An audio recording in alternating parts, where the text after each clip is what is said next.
Salve a tutti! Recentemente, come sapete, ho fatto un video su 1984 di George Orwell, il grande libro distopico del Novecento. C'è però anche un altro libro di cui volevo parlarvi, che ritengo molto attuale. Si tratta del Mondo Nuovo di Aldous Huxley, scritto nel 1932 e per certi versi estremamente più profetico. Si tratta in questo caso di una distopia di tipo scientifico, non invece una distopia politica come quella del mondo di Orwell.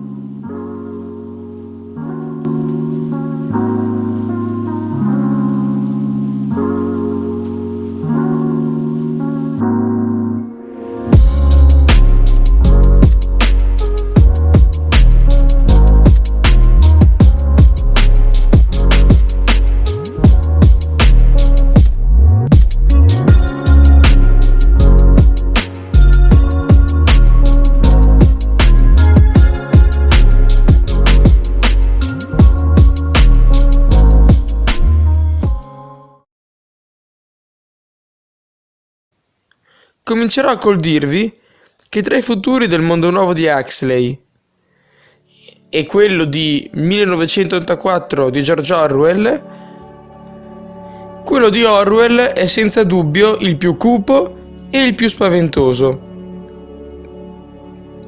nonché, comunque, molto preoccupante ancora, in quanto un regime molto vicino al totalitarismo, e cioè la Cina, sta assumendo oggi sempre più potere, con rischi per tutto il pianeta. Inoltre, dittature e discriminazioni sono comunque delle minacce da non sottovalutare mai.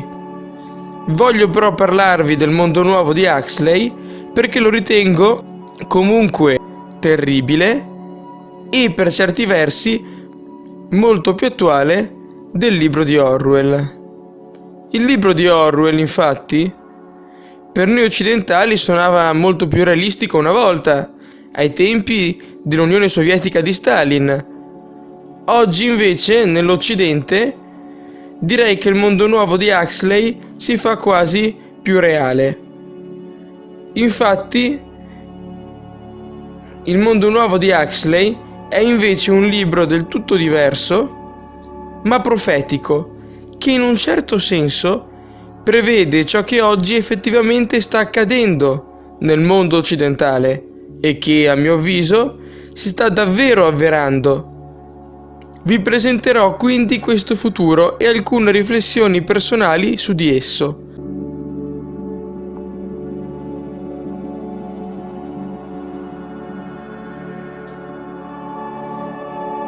Il mondo del libro ci è presentato unito e in pace.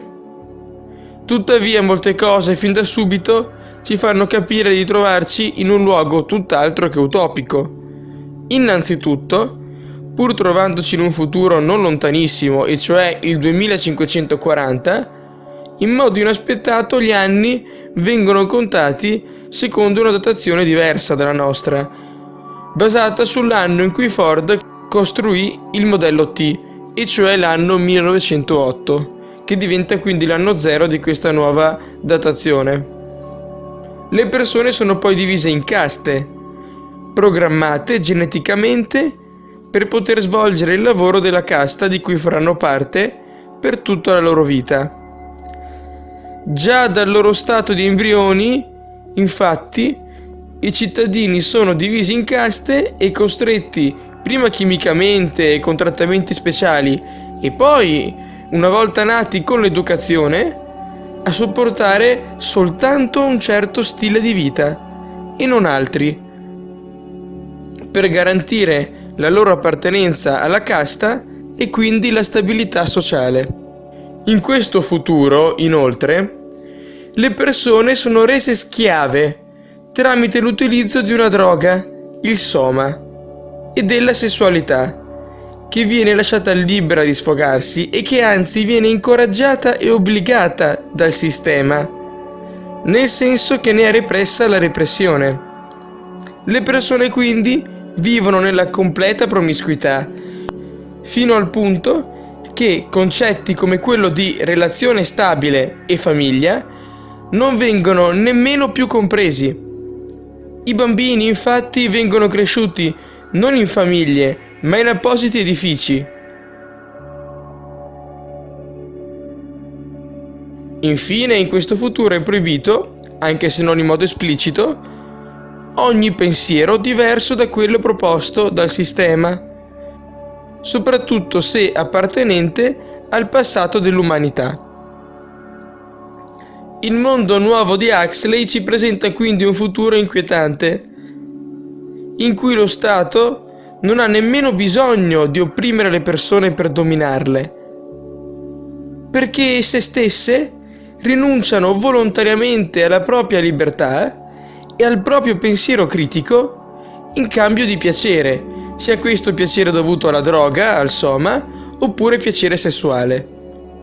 Le persone quindi si credono felici, ma non lo sono perché non sono libere né posseggono vero amore, soprattutto nelle relazioni di coppia, ma solo un piacere sessuale fine a se stesso.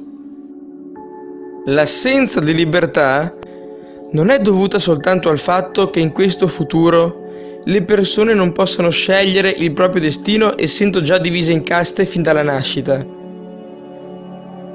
ma anche al fatto che in questo mondo le persone finiscono per diventare schiave anche di se stesse, delle proprie voglie e delle proprie pulsioni. E questo futuro in realtà è verosimile. Il mio video vuole anche essere un avvertimento.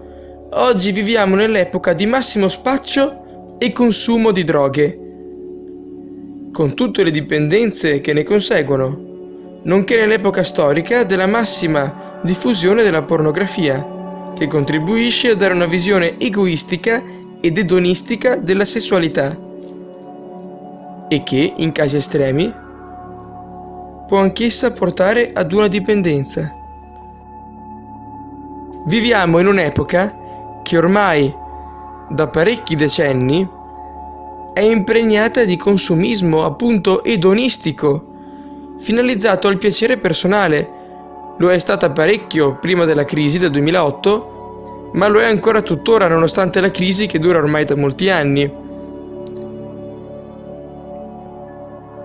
Il futuro presentatoci da Aldous Huxley sembra quindi alle porte, pronto per iniziare, tanto più che l'autore prevedeva l'inizio di tale futuro proprio intorno al 2050. Sembra proprio che Huxley avesse capito molte cose sul futuro della specie umana.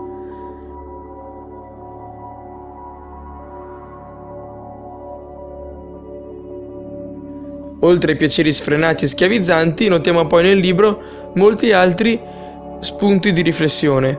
Ad esempio, una cosa che questo libro ha in comune con il libro di Orwell è la volontà del sistema di distruggere la famiglia come nucleo centrale della società e delle relazioni umane. Nel regime di Orwell i bambini sono educati ad essere più fedeli al regime che ai genitori, in modo proprio da smantellare il sistema familiare, mentre in quello di Huxley proprio non esistono più le relazioni coniugali e quindi le famiglie.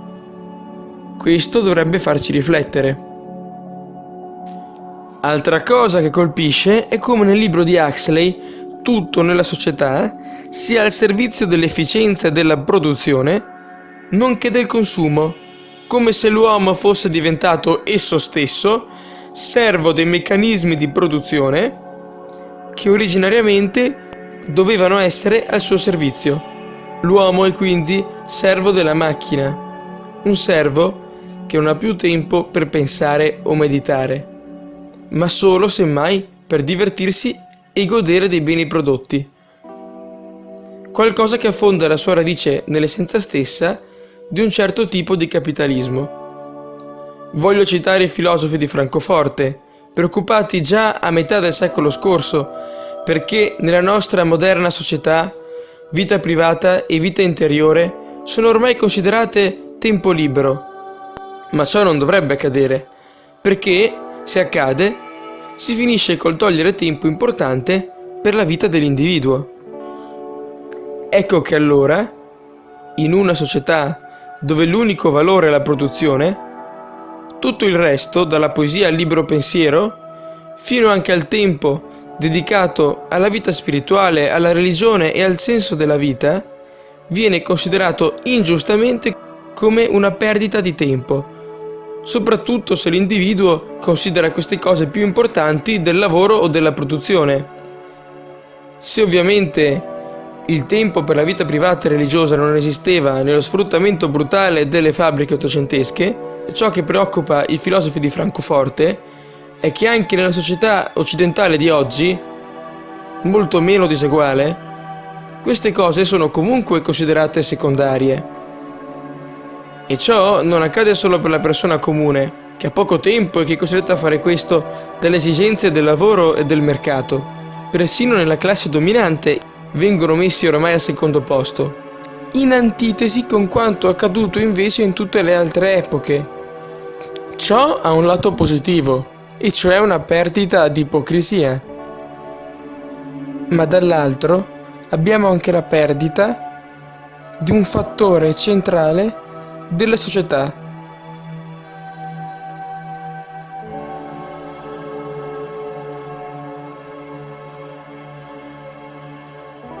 Prima di concludere, voglio fare un brevissimo cenno alla trama, evitando grossi spoiler. Anche qui però vi dico, come nel libro di Orwell, non dovete aspettarvi finali gloriosi. I protagonisti sono Bernard Marx e Lenina, nomi scelti non a caso, che ricordano infatti Karl Marx e Lenin. Sembra quasi che Huxley volesse avvertire i comunisti che anche i loro discendenti sarebbero vissuti in un futuro del genere, che è figlio del più estremo tipo di capitalismo e che addirittura è in opposizione al liberalismo. Un futuro figlio anche di ciò che i comunisti stessi combattevano. I protagonisti, Bernard e Lenina, nel romanzo, comunque, si recano in una delle poche riserve del pianeta, aree circoscritte dove vivono i discendenti di coloro che scelsero di vivere senza tecnologie, ma con i valori precedenti della società. Persone che vengono quindi volgarmente chiamate selvagge.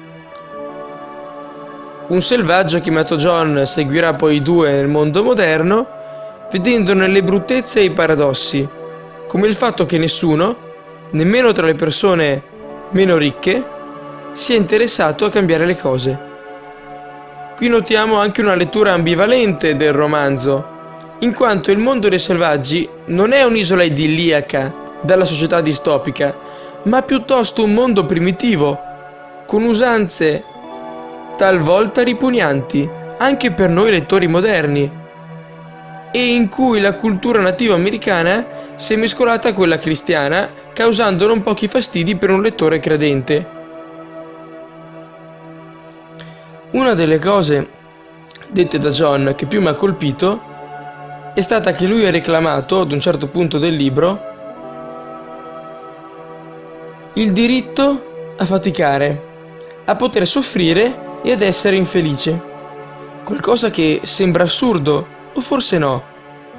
In realtà, come sosteneva il filosofo greco Eraclito, spesso noi esseri umani conosciamo le cose per opposti. Come potremmo sapere cos'è il sollievo se non conoscessimo la vera fatica? E sperimentare l'infelicità non ci aiuta forse a comprendere meglio cos'è la felicità? Sono domande che lasciano riflettere. Per concludere, altro non posso fare se non consigliarvi questo libro, che trovate anche come audiolibro su YouTube, un romanzo che parla di un futuro che forse si sta già avverando. Un futuro dove amore e sentimenti sono sminuiti in favore di una schiavitù. Se il video vi è piaciuto, condividetelo, iscrivetevi al canale se non siete iscritti e mi raccomando lasciate un mi piace. Vi ricordo infine che anch'io ho scritto un libro, Unione Galattica, la nascita, edizioni Montag. Trovate il link in descrizione. Ringrazio già chi l'ha comprato e chi lo ha letto. Per chi invece ancora non lo avesse fatto, ricordo che è possibile farlo cliccando sui link che vi lascio in descrizione. A presto.